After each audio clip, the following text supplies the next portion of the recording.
In a short while, it will be 1977, Jubilee year, and I'm sure all of you join with me in wishing Her Majesty a joyous and happy New Year. Well, you can see why the Druids have midsummer celebrations here at Stonehenge and not cold New Year's Eve celebrations. Mind you, they did have the good nature to leave a glass here for me and a magnum of champagne, so I'll get stoned on this. Happy New Year.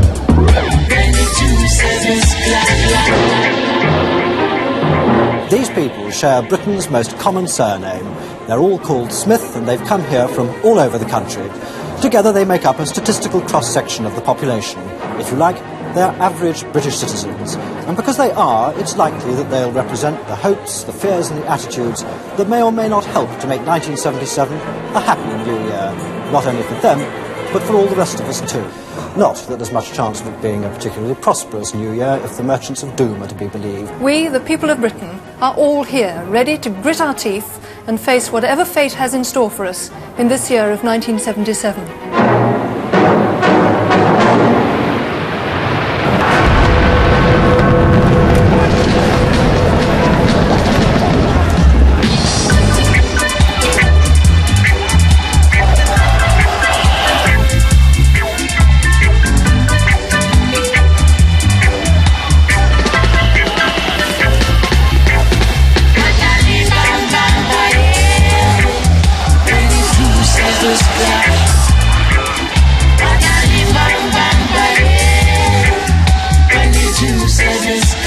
Ring out wild bells to the wild sky.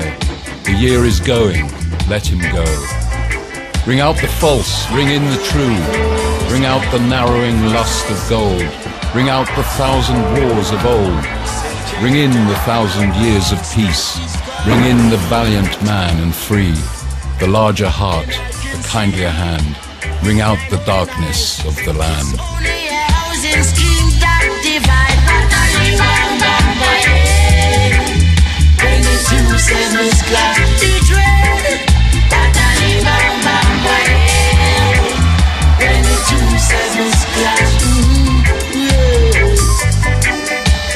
As many of you probably know from the hangovers you're nursing right now, we really go for it in a big way on New Year's Eve. A kind of collective catharsis, blotting out all memories of the year gone by, to leave us with a blank slate to write on during the year ahead. And it has been destroyed by lightning, earthquake and thunder. I say, what?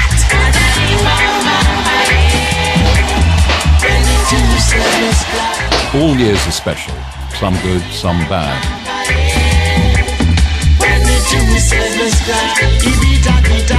But in 1977, with the Labour Party leading us into another winter of discontent and Mrs. Thatcher waiting in the wings, more seemed at stake than usual.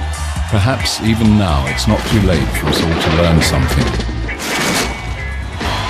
from what went down back then. 1977 had more of a millennium feel than the millennium did. There was definitely something you could see changing culturally. There was a lot of anticipation about 1977, not only because of the stir that punk rock had created across the country, and also within the Rasta circles. The prophet, Marcus Garvey, had prophesied that when the two sevens clashed, there would be chaos. As it turned out, there wasn't chaos in Jamaica, but there sure was a lot of chaos in the United Kingdom.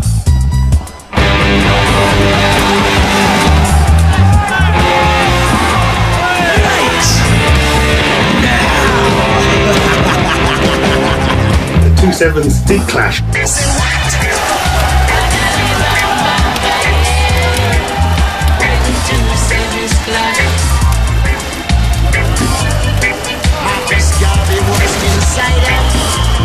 Spanish down the street reason. And when they were about to take him out. Happy New Year. On New Year's Day 1977, a few months before they released their first album, The Clash officially opened the Roxy Club in Covent Garden and kick-started the year of the punk. In the weeks leading up to that gig, a no-budget film was being made about the Clash by a bunch of clueless amateurs, aborted, abandoned and banged up in a leaking shed for many decades, the film was destined never to see the light of day.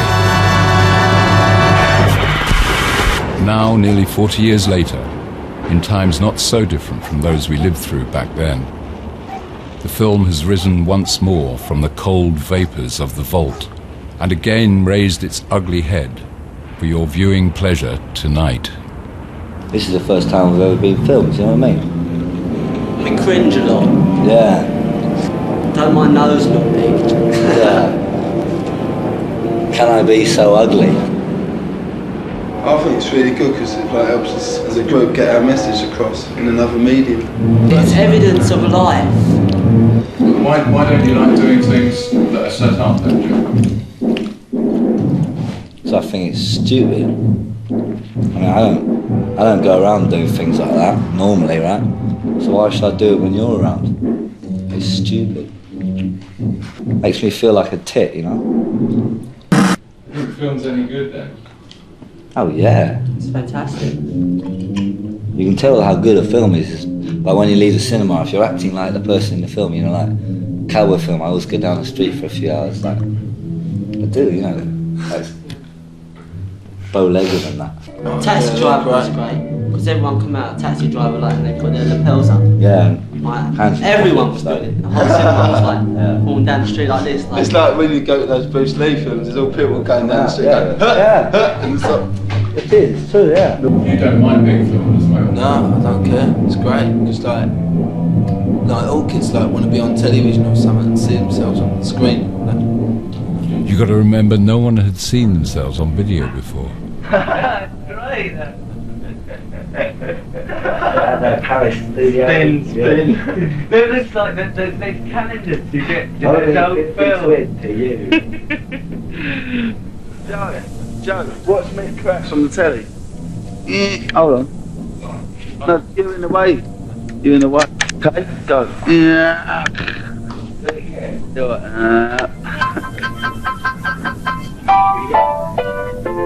If you want to get it wider. First time mirror, it's great. What, like a mirror on the wall? Well, like a telly thing, one of these. Look. You see? Oh, Joe.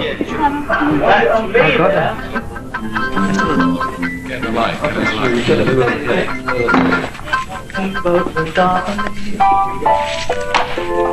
You look at it and you think, next time we go on stage, I'll do that more often. And it sort of helps you sort of make helps, like the show a lot better, you know, for the kids and all that. yeah, because we don't get a chance to see ourselves as often as we get a chance to see other groups. But you wouldn't like to act at all? We're not great actors. Oh, it's drummer. That back needs saying out. I mean, I can see myself on a big screen, like a big star, like doing all the tough bits. Yeah. I wouldn't mind to make a film that wasn't boring in any way at all, but I can't be bothered to think about it. Rising oil prices, a trade recession, failures in the money supply, both here and abroad, nearly 1.5 million out of work, standards of living dropping, and according to the worst of our Cassandras, democracy itself on the verge of collapse. I honestly don't know what's going to happen next year. The situation is going to, as far as I can see, get worse and worse. We rely upon the workers of this country and their trade unions. And that is the way in which this country is going to get through if it gets through. Draw your sword on the fight. I'm going to fight on, and I'm going to take this country through if I have half a chance. The Clash prepared for the Roxy gig, holed up in the bollock freezing cold of rehearsals, a broken jukebox repair workshop in a British Rail goods yard behind the Roundhouse, on the wrong side of the tracks, in Camden Town.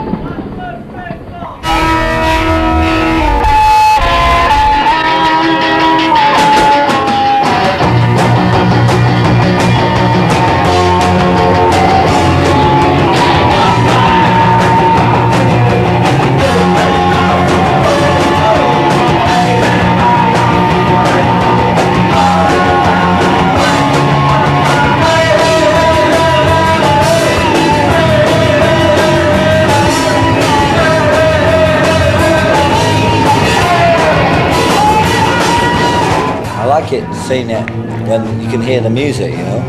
But before, I've only been able to see our group on a silent, homemade sort of family Norfolk Broads type camera, you know. And you couldn't hear the music, and it just looked like a bunch of lunatics all going like jumping about. You know what I mean? Like, and you can't hear the music.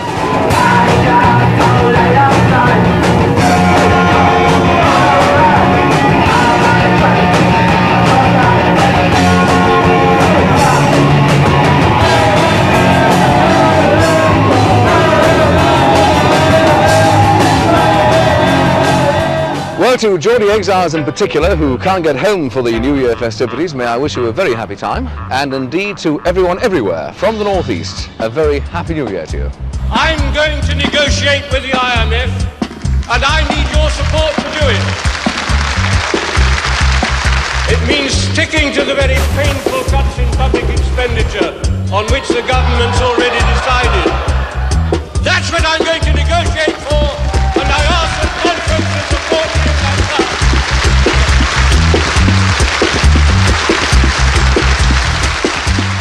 How serious do you think Britain's economic problems are at present? 76% said very serious, 18% said fairly serious. In other words, 94%, nearly all of us, feel that the situation is serious. We all agree that the crisis is indeed serious. Edward Smith of Cheshire, what do you think our solution in 1977 is to all our problems? Do you feel optimistic about the future? I don't feel at all optimistic about the future.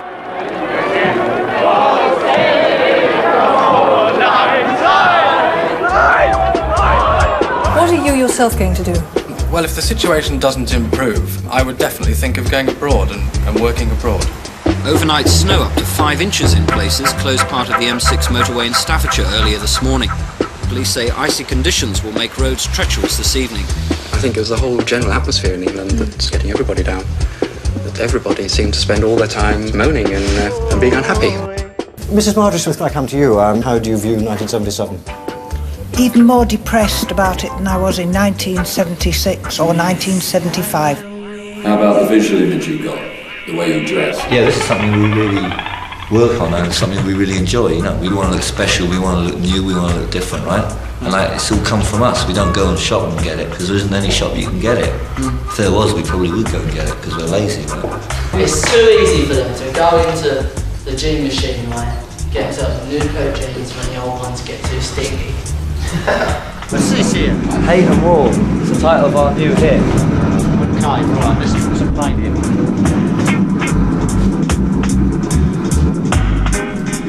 Just leave it on the floor? You have to lay down. Right, Joe, where do you want it? All over? All over. Anything special? No, just blanket coverage. Any punks want their clothes made, Joe? Yeah, I'll bring them, queue them up outside, right? It'll be Pete's Boutique. That's the authentic look. Like as if you've been rolling about in Greece for 3 weeks. Right, Joe, really good thinking. That's it. Look at that, reacting. Yeah, I think it's some sort of weird paint, yeah. Just try and get it black as possible. I'm going to hammer something, right? Give it a good hammering, Joe.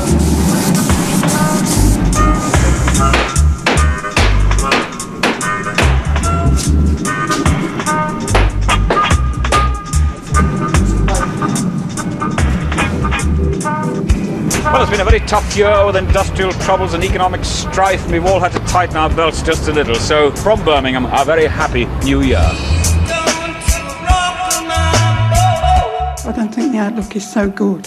I think it's a rather depressing time to be having a baby rumour. That's the state of the world at the moment. Mr. Frank Smith from the Midlands, how do you see 1977? I don't really share the views of some of these people that it's as bad as we would have it believe. We flog on, we're employing 10% more people than we were last year. Could I ask you, what is your job? I make cups of tea. You've always got to have some form of refreshment. What's your New Year's resolution? Might try and give up smoking. Something like that. Give me that smoking.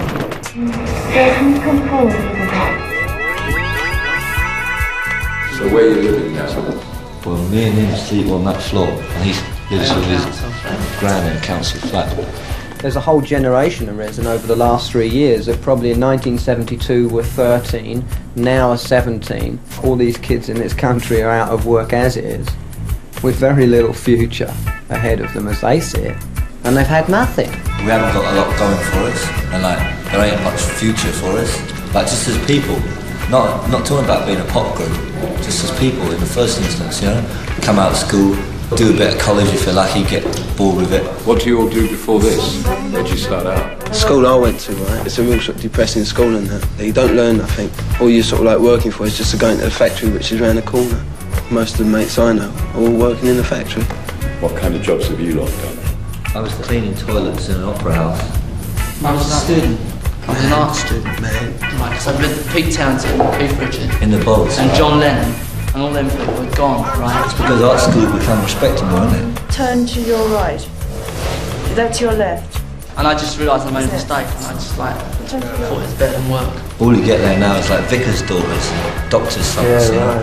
Get rich kids getting a lift in the rolls to the end of the road, right? And then walking out pretending to be poor all day. I'll go like this. Which I went to, right? The government paid for me to go there, and it was a private art college. And like, all you used to do all the time is just go around nicking all their paint. And like, going out with the birds, right, and going up to their houses. Getting fed. And like, getting fed. Fucking great. And like, on the way out, maybe sort of borrow something for a time.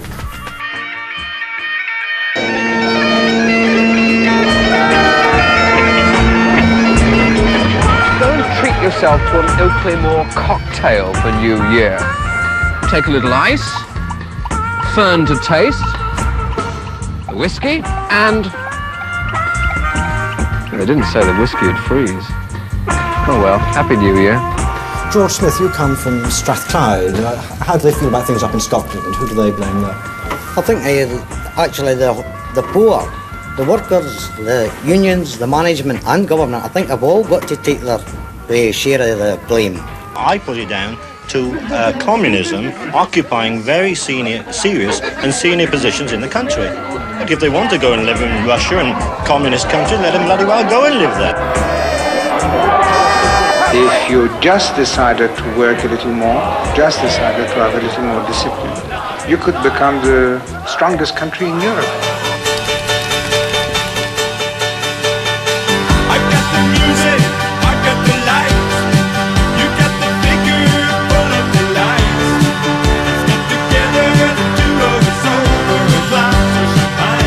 A situation has been created whereby boredom has set in amongst young kids without having really a musical expression of their own. If those kids have to watch Top of the Pops and see some old fart doing it, then what the hell is it to do with them? Look into my eyes and give me that smile, the one that always turns me on.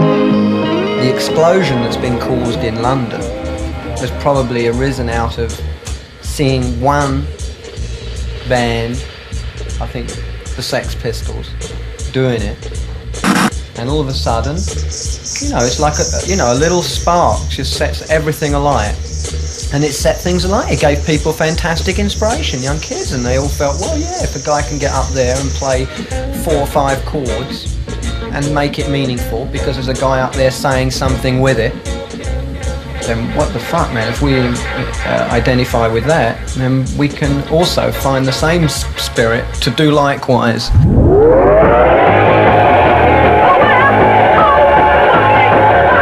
Punk rock is the most immediate art form. I can get whatever I've got to say across as quick as possible. You get this whole explosion of like new groups and media saying, yeah, they're kicking out the rock establishment, let's call it the new wave, let's call it punk rock.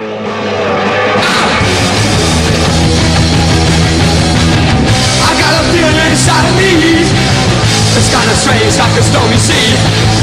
I don't know why. The whole idea of getting on a stage and asserting yourself and announcing something or other is the criteria. It was inevitable that it should happen. Can you just hold it in between? Yeah, like that. We've got this rehearsal place here, right? Subway Set use it, Sid Vicious and his new group use it, and like Keith Levine, who used to be a guitarist, he's going to use it. So and the Slits are using it. We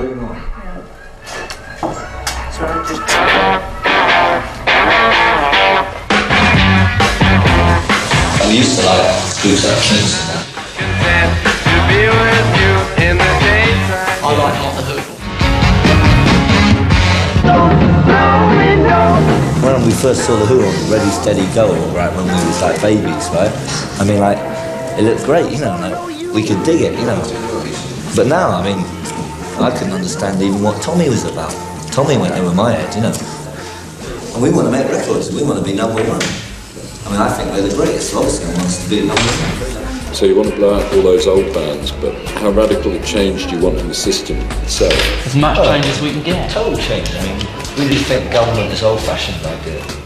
The whole of Britain was like a load of shit, right? There was nothing interesting going on, right? So like, we created our own interesting things, right? Thank you. Where we fit in. We're out to encourage people to be creative and make people aware. I mean, if that means we stuff it down their throat, we will stuff it down their throat until they know. Well, here from the magnificent 77 Bridge, spanning as it does a very cold river, 77, we in the West Region wish you a very, very happy New Year. And we do it in the traditional way, as we should, with Scrumpet. Happy New Year. Say your kisses on me, save all your kisses on me.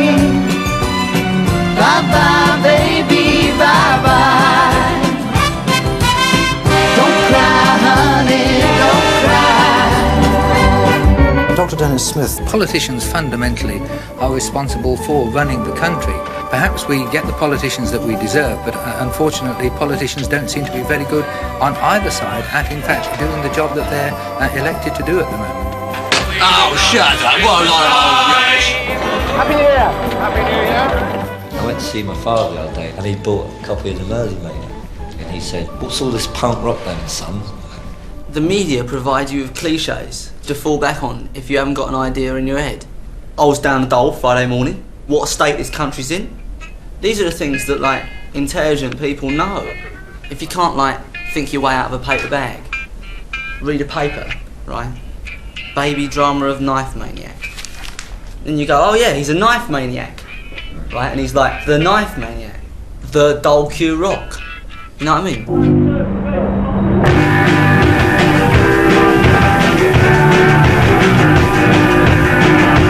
Have you seen the News of the World? The punk goddesses, punkesses, and they make the Sex Pistols look like choir boys. They saw the Pistols on TV, and that was a bit scandalous because they said fuck. I mean, you know, everyone says fuck. You know, so they immediately, one man kicks at his TV, and the whole thing has been completely blown apart.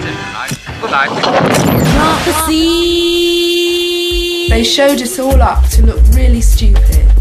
It looked like we were all really mindless, and we went around saying fucking hell, and we had safety pins in our ears and through our jaws and things. It didn't make us look like a force to be reckoned with, it just made us look like a load of stupid kids. We're kids, but, you know, we're not stupid. There's a lot of kids from out of town coming in with their safety pins and all the business. The media pick up on the really weird things in the scene. Safety pins, plastic trousers, spitting. But that's just a fashion thing, you know? I think a lot of people are realising that it's not a fashion anymore. I think it's too serious musically.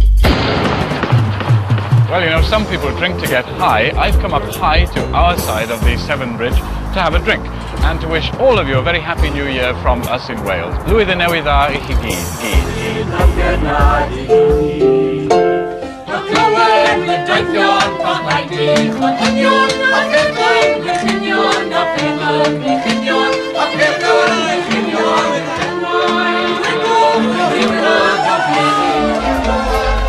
We are worried because I wouldn't like to see the bread going up. Oh, no. The meat, that's terrible, isn't it? We don't get much meat. I haven't seen beef for a very long, long time.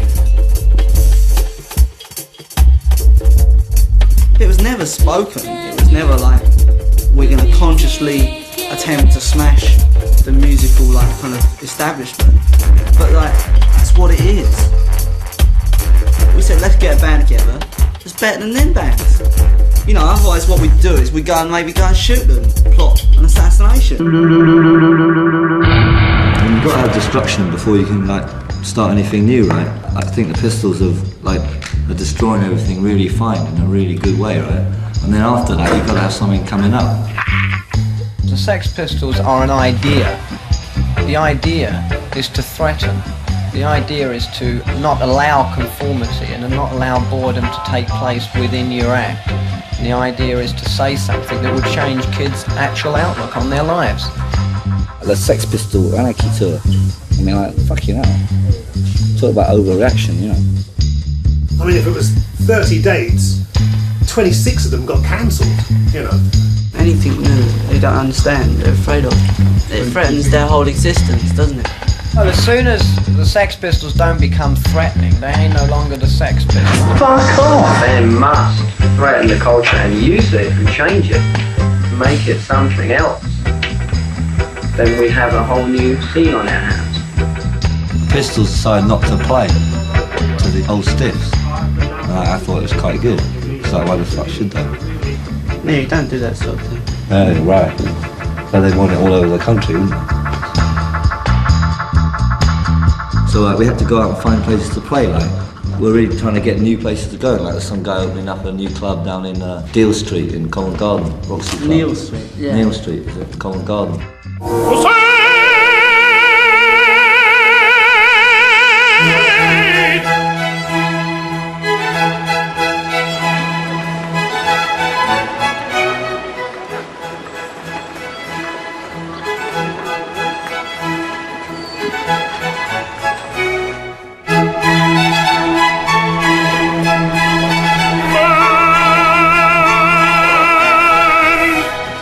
Covent Garden, epicentre of Cockney London. First neighbourhood to succumb to the dread tentacles of gentrification.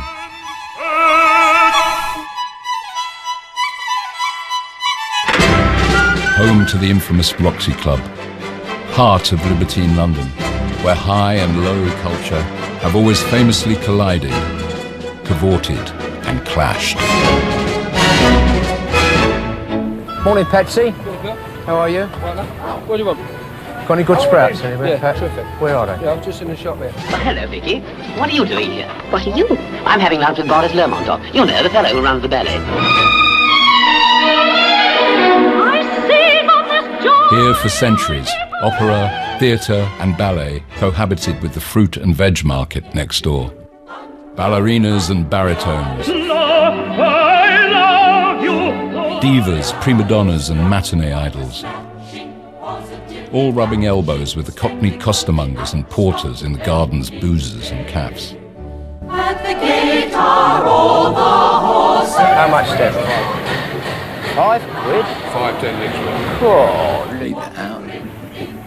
How much is this, Tom? In Bremen at the Ascot opening day.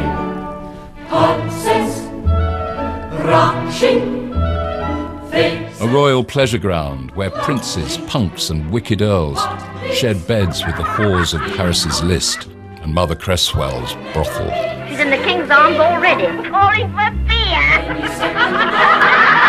Here Charles met Nell, Sid met Nancy, and Eliza Doolittle and Henry Higgins first misconstrued each other beneath the great portico of the Actors' Church, as depicted in My Fair Lady. Want a few melons, will you? Yeah, I could do. What you got? And these were the other day, weren't they? Yeah. Good melons, as it happens.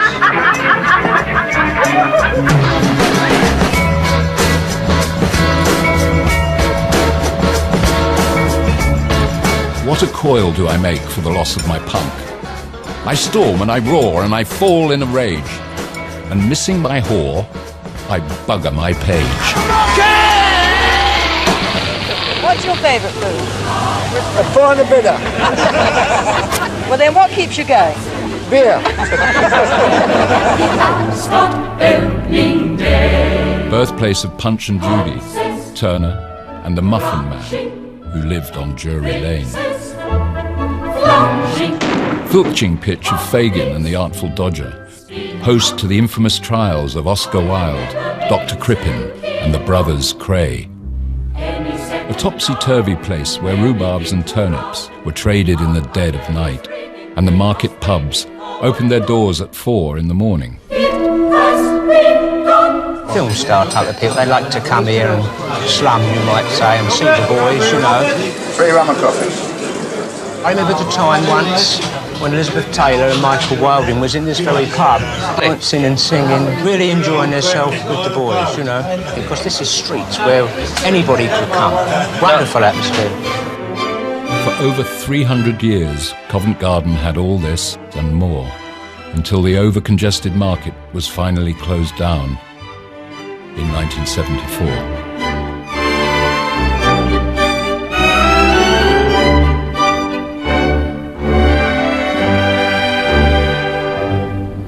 Right up until New Year's Eve, the Clash frantically auditioned drummers in their rehearsals Redoubt in Camden Town.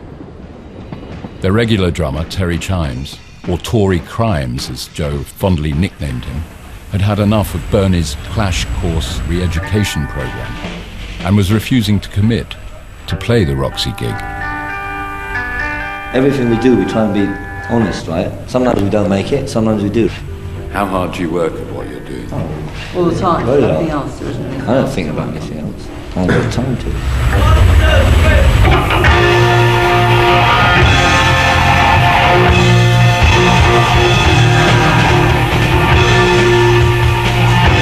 They went through 20 drummers, including John Moss, who went on to drum for Culture Club, still half hoping that Terry would change his mind, before settling on a temporary replacement in Rob Harper, who was reportedly scarred for life by the experience. Let's do that again, just rhythm, I mean just no singing, right? Because I want the drum a bit clumsy or something.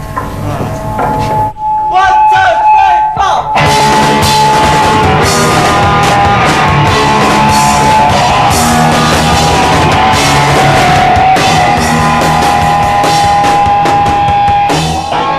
Newcomers to Norfolk have been perplexed on New Year's Eve to find their newfound neighbours hurling chunks of coal at their front doors.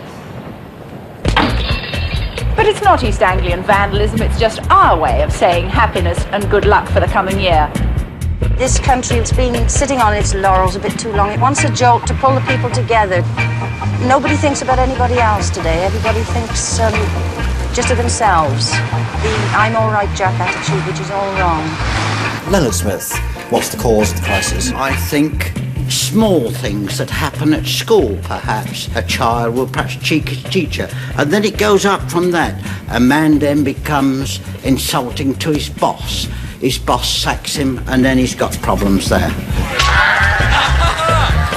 Tom, how many pubs will you get through in a night? 4 pubs and about 18 pints, I suppose.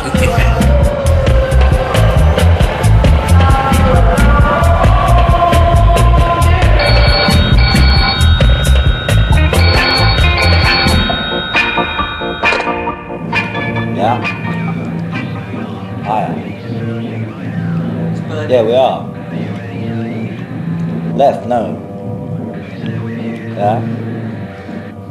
There's me, and there's Mick, and there's Paul.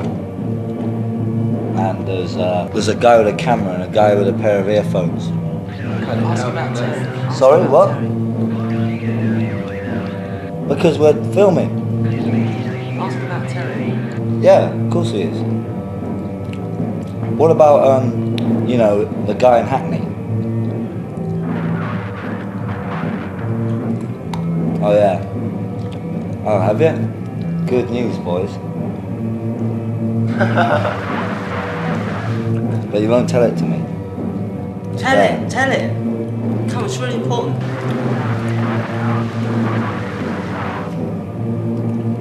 Okay, yeah. So we'll go down there and then come back, alright? Oh yeah, that's what I mean. We're gonna go down, do it, and then come back, alright? Right. When the punk rock business was starting up and groups wanted to play, they were rejected by everybody and everywhere. So the obvious thing was to try and find a place to sell. This I did by finding a club called the Roxy Club. Bernie Rhodes and the Clash came down and I said, you know, how about playing? So we booked them in for January the 1st, 77. At the time that we took it on. It was called Shagaramas, and the name says everything about the gayness of it. It was a pretty hardcore cruising place. You know, you used to go to Shagaramas. Sid used to go there, and he was John Beverley then.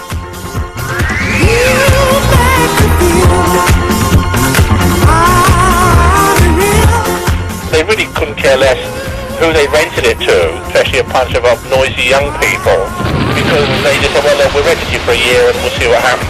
They weren't planning to knock it down.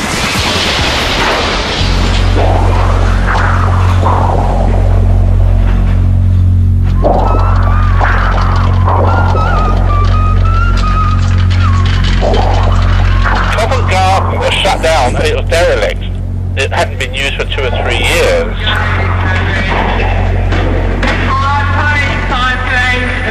It become a kind of wasteland, an inner city wasteland, where all these subterranean characters would emerge. And, you know, we're talking about gangsters and hookers and drug dealers and things like that. So it was a pretty scary place in the late 70s. There's no domestic atmosphere around here now. All the residents have been gradually hived off and drifted away. One time you used to see many more people about. We're the first areas on the block. This is going to happen in Shoreditch, in Lewisham, in other parts of Camden. They've got no interest in us. The almighty dollar, let's call it the pound, is going to just row us off. We're going to be nothing. We're going to wash the side. When the Roxy opened January the 1st, 1977, for 100 days it really was the centre of the punk rock universe. I could go to the Roxy on the Piccadilly line, which is quite a way out, so it took me nearly an hour. I'd just get off at Covent Garden or Leicester Square if I was meeting my boyfriend. Covent Garden at the time was quite gloomy, Dickensian. You know, there were lots of lonely cobbled side streets and things, so I actually found it a bit spooky. And I actually found it quite scary to walk around on your own, or if it was just 2 of you. It was a much more seedy, dirty place than it is now.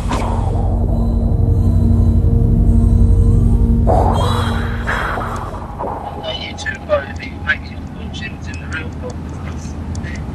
The camera is going round. We can eat when we get back there. We can send out other stuff, right? You can get some tea sent over, Bernie. It's not. Well, if you like. When the Roxy opened, it was a dingy basement, low ceilings, bench seats around the outside. To be honest, it was pretty much a shithole. 1, 2. Can I hear myself? Of course I can. Why do I get the dodgy stand? They had a mirror at the Roxy at the back. No, I didn't notice it. I wish I had. I was watching the girl in front of it. Are they supposed to fall down all the time? Hey Mick, see these boxes? What are they? Is that just... The monitors, you stupid cunt. Can't we stuff them somewhere else?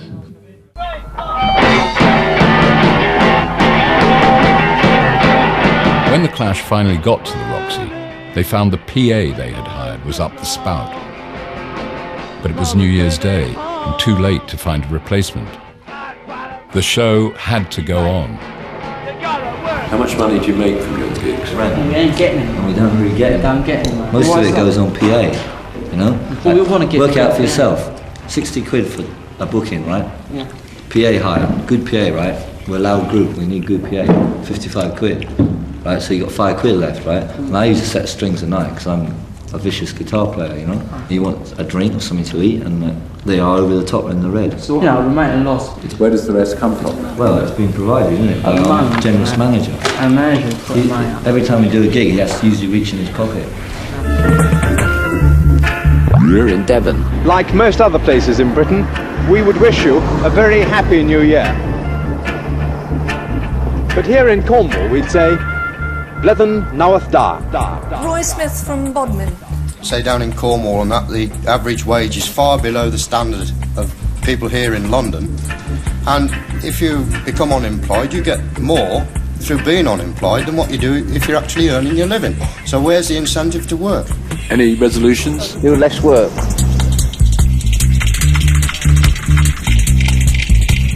Anybody who was around at that time was there. You had everybody there. The only person who never came down was Malcolm, because I think he sometimes felt that he had some sort of right to this punk thing. I mean, I was the DJ from the minute the Roxy opened to the minute it closed. I do my dub-heavy reggae sets in between the fast and furious punk sets. There was no real punk records around. It was Don diving into his collection, and magically it worked. I'm playing hardcore dub reggae, which seemed to strike a chord with the white youth. Oh, some decent fucking music at last! Oh, Richie. Most of the punks couldn't roll their own spliffs. So my dread brethren came up with a spliff factory, and they sell ready-rolled spliffs from behind the Roxy bar.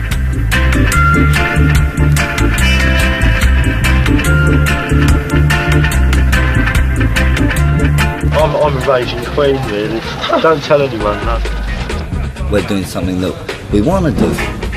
By playing, I'm doing everything I want to do. That's why I started playing. One day I didn't play, and the next day I did play. When I'm playing in a group and things are going on, I feel like as if I'm doing something good, you know? I mean, it goes up and down, but I mean, so is everything.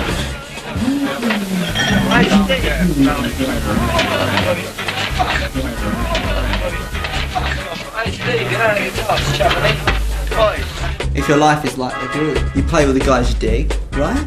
And you forget about the blokes who are like arseholes. If you're a bozo and an arsehole, you're an arsehole. You know what I mean? Like, you come on like an arsehole, you say hello, and like they don't say hello, they say I'm an arsehole. I just happen to be meeting more of them at the moment. I try so hard to be nice.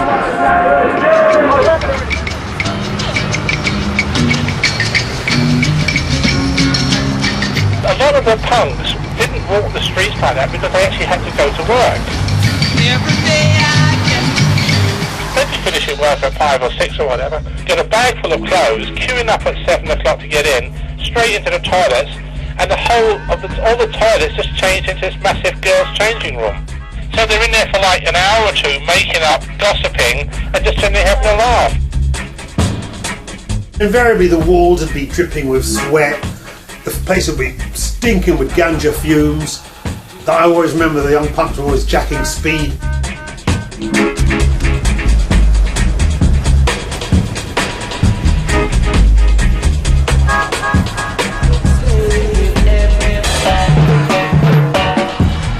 Do you have any resolutions?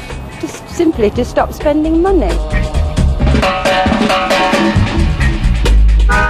Mrs. Christine Smith. I think we're capable of the economic miracle. Certainly we are. We must believe that. Duncan Smith from Knightsbridge. How bad is it? There is, at this moment, I would say blind panic. Everybody's trying to get every spare hickney they can out of the country by one method or another. Is this happening on a big scale? Massive scale. Absolutely enormous. Nigel Smith from Surbiton. Have you ever been tempted to change your sterling in some other currency? Very much so. Well, anyone who's in the position to do so, they're very foolish not to be able to do so. Lionel Smith from Finchley. How do you feel about people who move their money abroad against the regulations of exchange control? Criminal.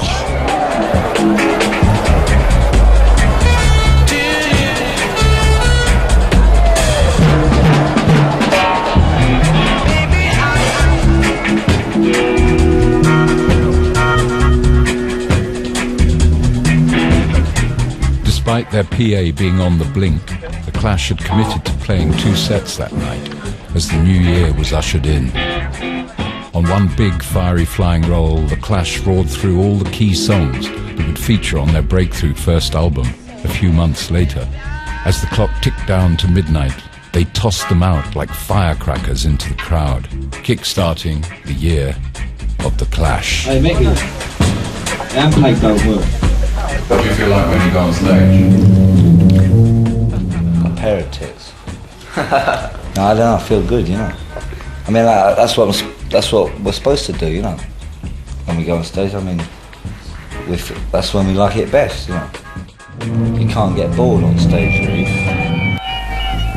Yeah, we're the Clash. London Brothers! London Brothers! London Brothers!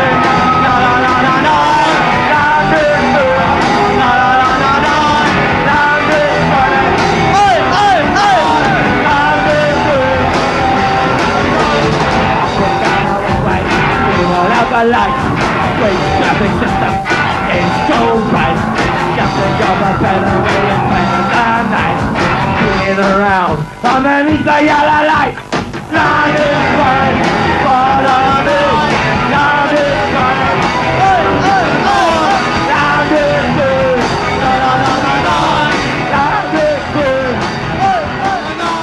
I wrote it in a old sort of disused house near the Westway, and then I went up to see Mick Jones in the block, and like we kind of whipped it into shape up in his flat, and it was kind of like a quick one, you know, like you think of it, write it, finish it, and it was all over quick. It's just like not having anything to do, like not having no place to go. And you just think of a desert. The only activity I could see was like the moving lights going up and down the motorway and like going down the subways and looking at the writing. And it's like Wednesday night, and it's the same as Thursday night or Friday night. I just felt the whole place was like bored as hell, driving about and watching TV and stuff. So it was like London was burning with boredom. I wrote it to get rid of that feeling.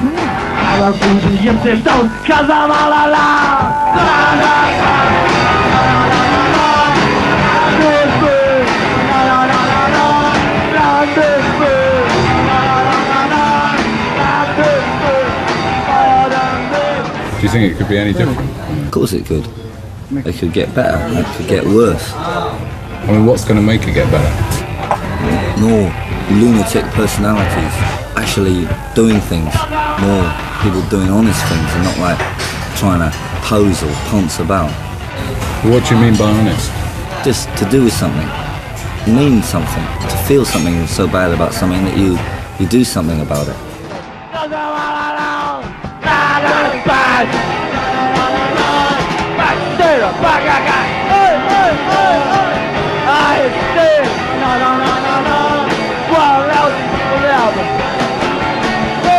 Group writes the songs.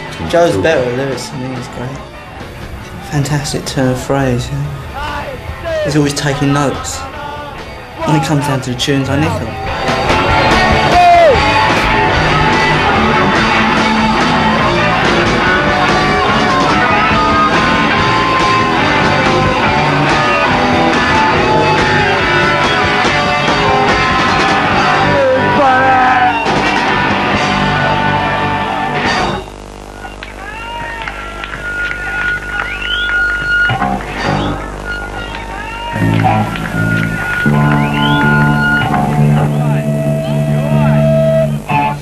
How about the audience? What effect do you want to have on them emotionally? Yeah, but we want to make them like vomit or something. I don't know. I think move them in some way. Anyway. So that they can like get a reaction. Yeah. So that they can like perhaps like move themselves. I think it hits them the next morning. They get their moment to think about it. It will last them to at least lunchtime that day, I should think. I've got to say, the PA don't sound so hot, you know, because like, we've got to test these things out, you know. Like, we can't just stand and look at it. Use your imagination. You know what I mean? We've got to like bring it to some gig and try it out. And if it don't work, what the fuck can you do but get on with it?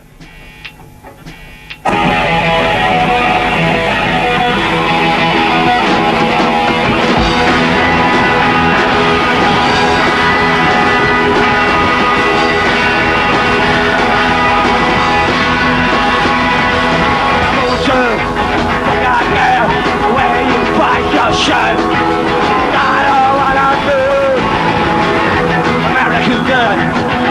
Oh yeah, you look so good in your cowboy boots. See them on James Dean. You look so cute. I'm so bold of you. I'm so bold of you. USA, what can I do?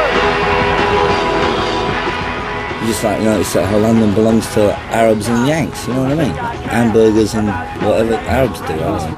Things that go on in American politics, like everyone buying everybody else up, and like the Watergate tape just keep on happening. Well, I'm not a crook. You know what I mean? Like exposing more and more and more. Like the further you dig down in America, like the more poxy it gets, you know. I'm dead sure it's a whole veneer on top of the whole thing, like the whole thing There's like filthy things going on down there. Just disgusting.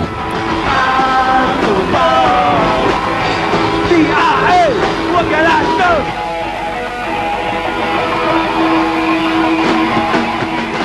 do? Who wants to wait an hour for King Kong to appear?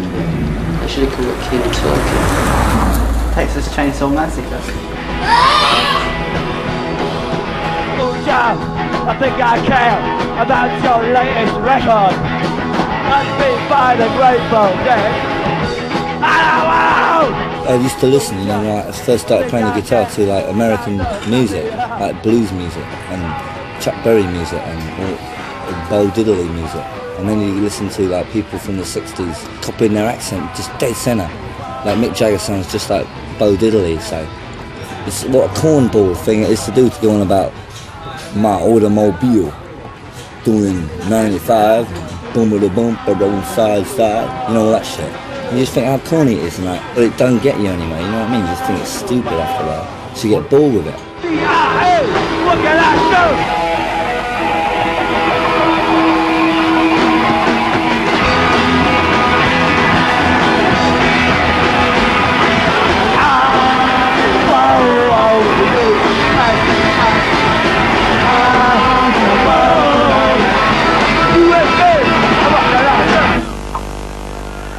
What's been happening with that song, I've been coming up with like loads and loads of new verses for it. I can only take 4 verses a song, right? I keep coming up with loads and loads and like whopping new verses in there. They just get closer every time.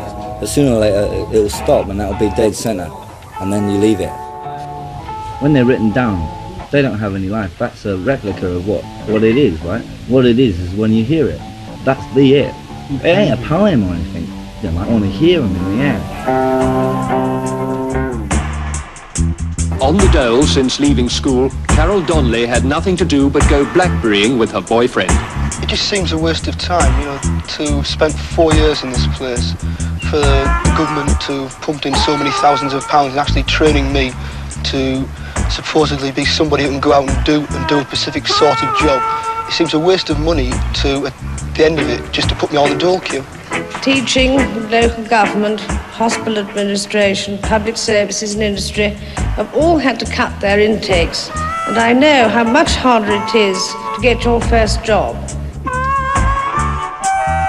How much extra unemployment will your additional and immediate cuts in public expenditure add to the already rising total of money? Very, very little indeed. What do you very, call? very small. What do you call? Very small indeed. What do you call a very little unemployment? Are we talking about another 100,000, another 500,000? Oh no, less than that. Less than that.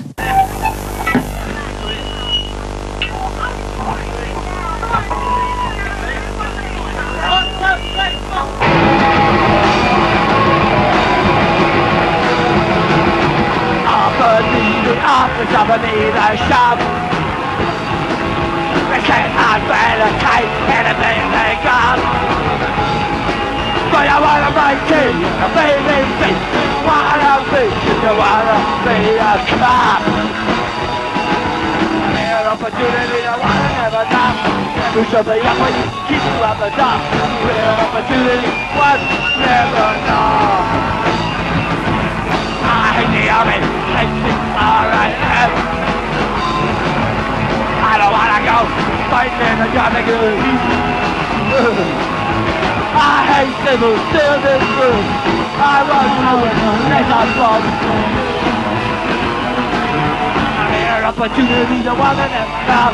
Every should be up for you, keep you at the top. An opportunity, but never know. Hey. I think it's a comedy number. Career opportunities, the one that never knocks. It's like a great line, like, get a job, you know. And like we thought it was a great subject just because all the time you spend in them offices, like going in and out of those boards plastered with jobs like evening work, tailor's work, toilet work, shift work, part work. A poster at the end saying, come and join us, you know, traffic wardens, so come and join us, be a man with the police. It kind of like has an effect on you, you know what I mean? You just realise that if people are working and got their nose in the factory for like 40 hours of a week, right, they're going to be less harmless than someone who doesn't have his nose in the factory for 40 hours a week, right? So that's what jobs is for.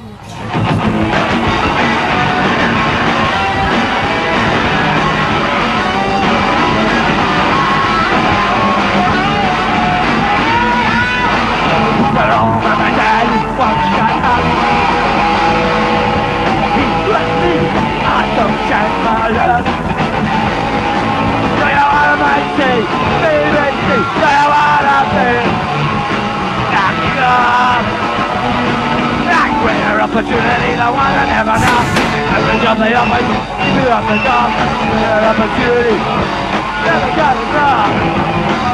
Okay.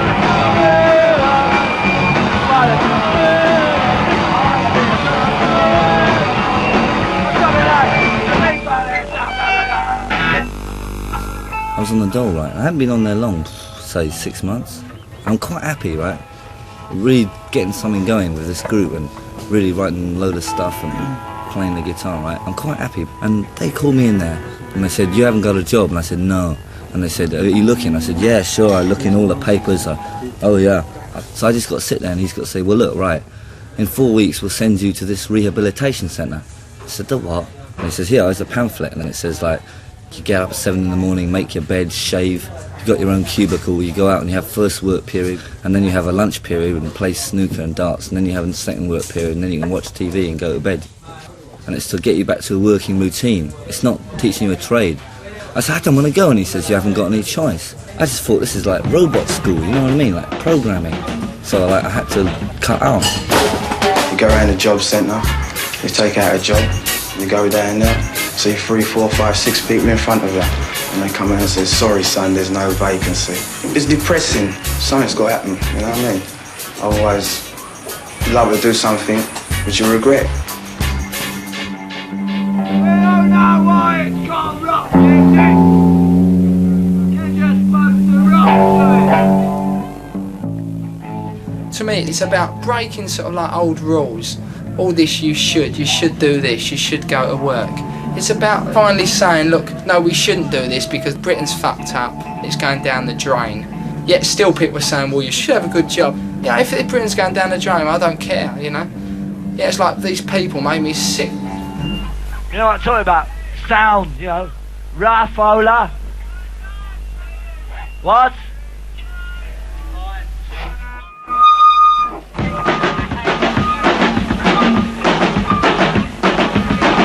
Hello, with a rock and roll, yeah. Hello, with a rock and roll wall. Hello, with a chainsaw ball. He's so light, boring up now. Hello, with a rock and roll wall. Hello, with a chainsaw, yeah. Hello, with a chainsaw ball. Light, boring up now. And he knows what he got to do now. Gotta have fun with you.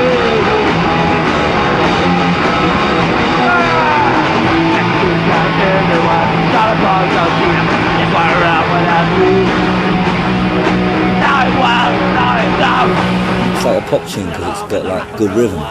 It's just 5 minutes on a Wednesday night and your mind's of some skull-brained idiot working in the city. You know? Quick flash in his dopey bucket head. The stuff like cars and girlfriends and Janie Jones and payola and their jobs and their boss and what he feels, but he daren't say it, you know what I mean? He feels he's got some grudge, but he daren't say it.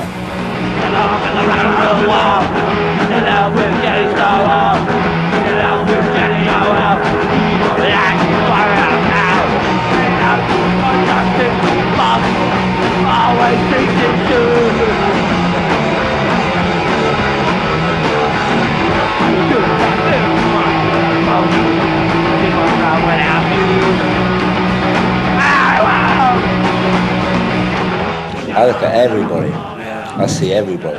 What else is there to look at? It's really great looking at the audience, like it's like looking at their faces and that, right? And they sort of like look at you, right? You think, oh great, you know, it sort of like makes you like more like one.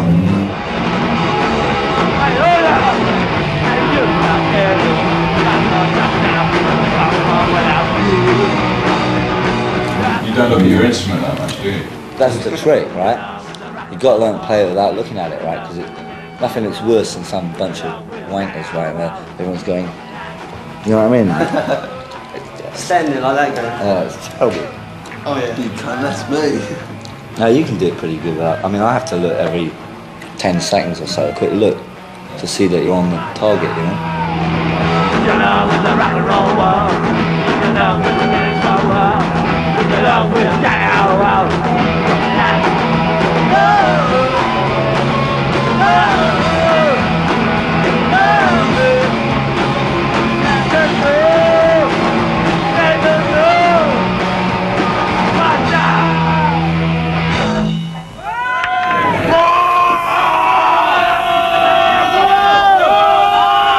Suddenly you're getting an awful lot of energy that you might get from a Led Zeppelin or from a heavy metal band that was coming across the footlights from this little stage tucked away in the Roxy. The money merchants are here. The guys who are flashing the greenbacks are here, and they want a piece of the action. Which is the only reason why I seem to be meeting more the guys who, like, know nothing. I think the rock and roll world is a fucking waste of time. I have no interest in it, right? I think it's over. I started going places where the youngsters should go. I got to know the kind of girls it's better not to know. I think the industry took over a long time ago. I don't know who they're speaking for. I certainly don't think they're speaking for the kids in the street. Every rebel always says he doesn't want to become part of the establishment, and this is nothing new. On the other hand, there are bands that recognize that what they're in the business for is the music that they're making, and the place for them to get the widest audience with a record company that can merchandise, market, expose them to the widest public. All of a sudden, all the groups are sunshine breakfasts. Their main objective is to sell cornflakes. Ours is to move forward. We have nothing in common. No question. We had to rethink whether we were capable as people to judge what our audience who buy our records wanted. Isn't it possible that just by signing you get incorporated into the system? You watch what you sign. Obviously, you've got to do it on our own terms. Like, if I wouldn't sign a record contract that said that you've got to sing old hits by Jonathan King and appear on the Lulu show in white Wellington boots. Yeah, I mean, like, we just wouldn't do it. Selling out. It's just what the record companies want. Right. I mean, that's all it is. There's still a revolution, and that's what I'm about. There's still trouble in this country. There's still fucking a lot to shout about. How do you see your future in this society? Not a bright and shining future, not as I am, because I am black to the point of being offensive. It's as simple as that. Times were tough on the street. I mean, they were tough for me because I was black, but it was also tough for my white mates. There was this feeling that something had to change. And I think one of the first signposts were the riots of 1976 in Nottingham Carnival, where the black people said, okay, we've had enough. It was a wrong and right thing, and it was black kids and white kids against the cops.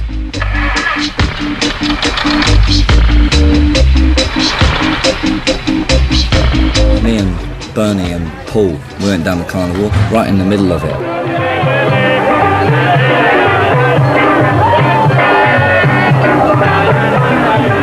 Suddenly, this conga line of policemen moved out in front of us, and then someone slung a Coke can at them, and then the whole thing flared up right in front of our noses. The side we were on really was anti-status quo. We were on the black guy's side. Gate crashing their riot.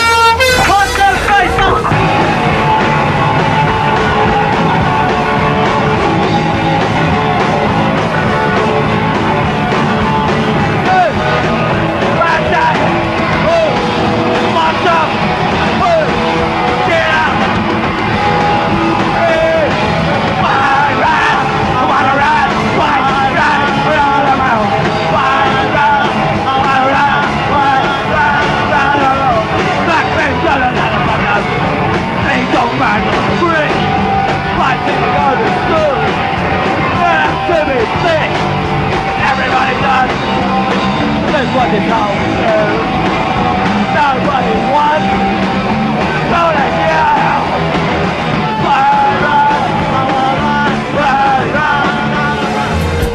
The Coke cans started coming over until it was like rain, And like Bernie got clumped round the head by some sort of nasty policeman and lost his glasses. And it was getting really heavy.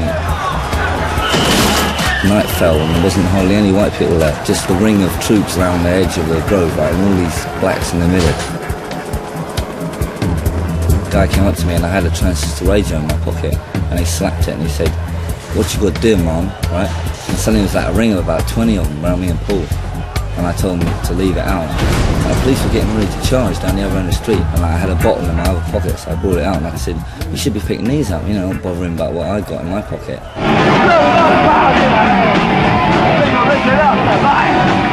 Wow, we brought the sleep. You can't even try it. Everybody what the girl do? Oh, I want. Good job.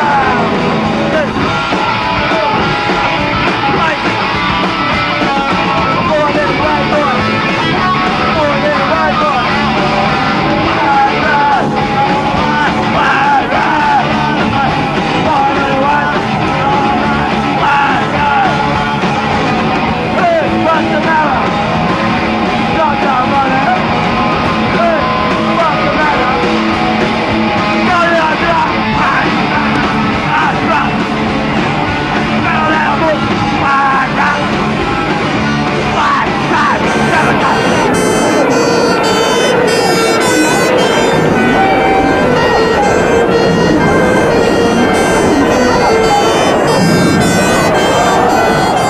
Me and Paul kind of, after that, we trudged home like dejected, right? We got home, we had a cup of tea, and like we weren't saying anything, right? And it kind of felt bad somehow to get done by both sides of a riot, you know what I mean? Like, but like I just realised that that was other man's business. So like I just sort of wrote about a riot because I feel that bad really. But like no one feels bad enough to have a white type of riot, right? About what we've got to beef about. It's kind of like a dig at white people because everyone's like got a nice paycheck or it's got enough dope or you know what I mean? Like everyone's like just piddling about really. White Riot, yeah, the lyrics were definitely misinterpreted by those that were keen to misinterpret it. It was almost stolen by the National Front. But in truth what Joe's saying is, look, you know, black people have got a lot of problems, but they deal with it. You know, they'll pick up a brick and get involved. And it's about time that we get involved as well. That's what he was on about. Everyone thinks we're a fascist group, right? And we're supposed to be anti-fascist, right? And even the fucking National Front are going to turn out to support us, right? So I don't care to fucking sign anti-fascist things, as long as it clarifies the issue. I think there's a lot of confusion. People who wear Nazi armbands and that, they don't know what it means. It don't mean anything to the kids who wear it. But I think there's a danger there that National Front could move in there and have all them kids like vote for us, you know? Just sort of an ignorant situation. So how do you define yourselves politically? Anti-fascist. Now listen, I want you to go out there and give this fella some stick. Oh, you do smell lovely.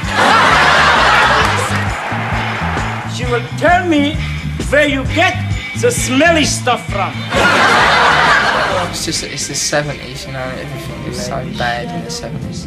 It is ironic really, the music's here because of that, you know, sort of crap what's going on.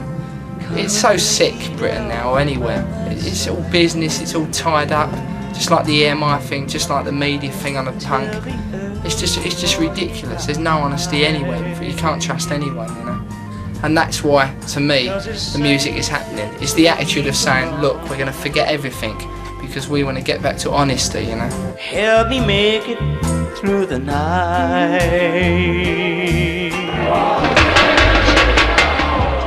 Big business and the government are like stacked against anyone.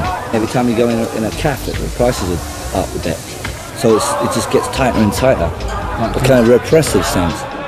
You know, in the next couple of months, this country's going to have it really hard. The next couple of years, maybe. But I do believe that if you do it in your own way, you have 2 years of hardship, and I really mean hardship, you might get out of it. We ain't started yet, right?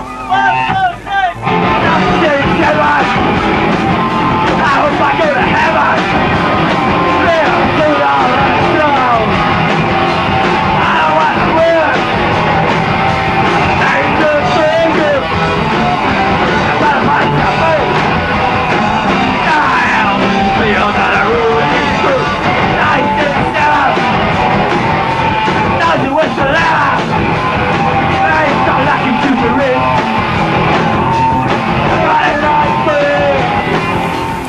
Well, 1977, we wrote it in the middle of last year. It was kind of like we just went on about the next year, you know, like in 1977, there's knives in West 11, you know, like people trying to rip you off, right?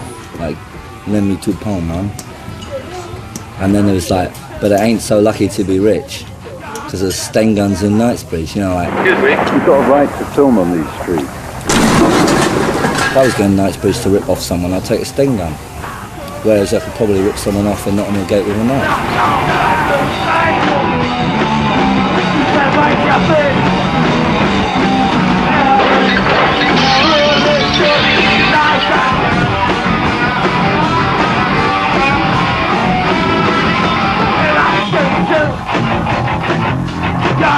Never. You think you can't go on forever. Private stays better. I'm talking. Not no fair. Now it's real. I'm a little. Now it's just stuff. Now it's just time.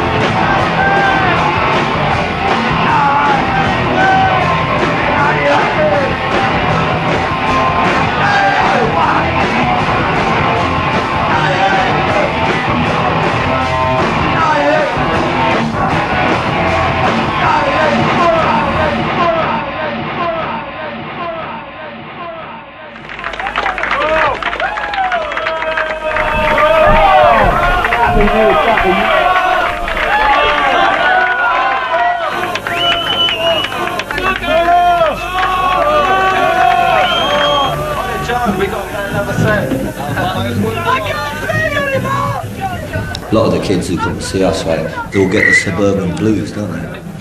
You talk to them after a gig and they've got to go back to Crawley, Newtown. Basildon, yeah. And crawl in a bathroom window or something like that.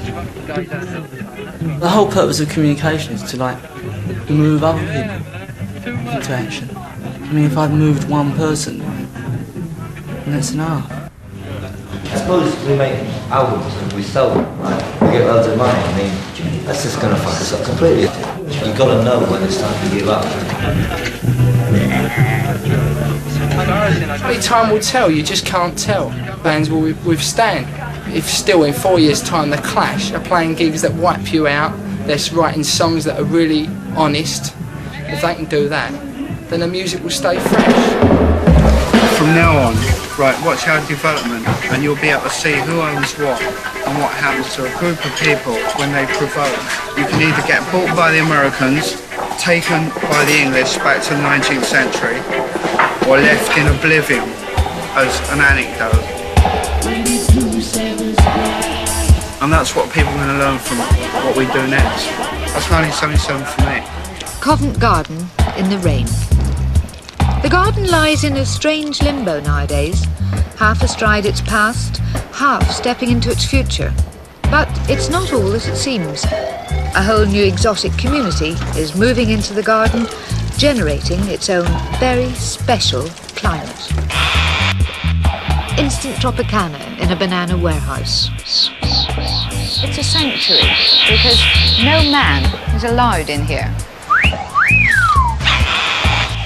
We were walking an economic high wire, and if somebody jerks the rope, then it makes it that much more difficult, but you're still going to get to the other side of the chasm. What happens if we fall off that rope? Oh, if we fall off, then we're in trouble. Just a final word of reassurance. When we do leave here, we're going to be revitalised, our batteries recharged, and really we'll be ready for anything.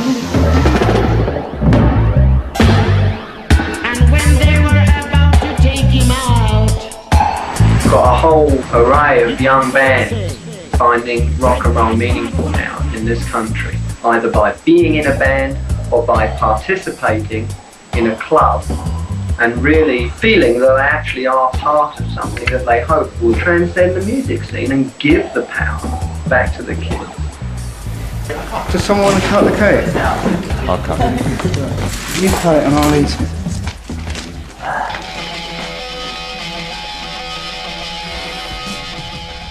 Yeah.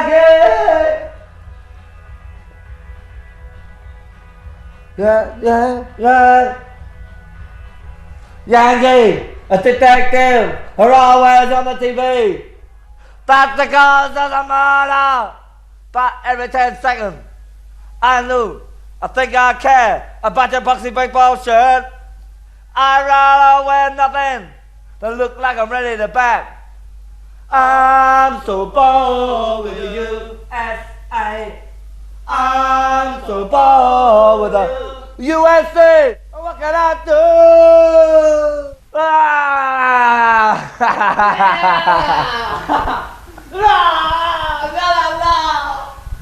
Oh, do you want us to just carry on? I'm bored with this, so we finished. That's it.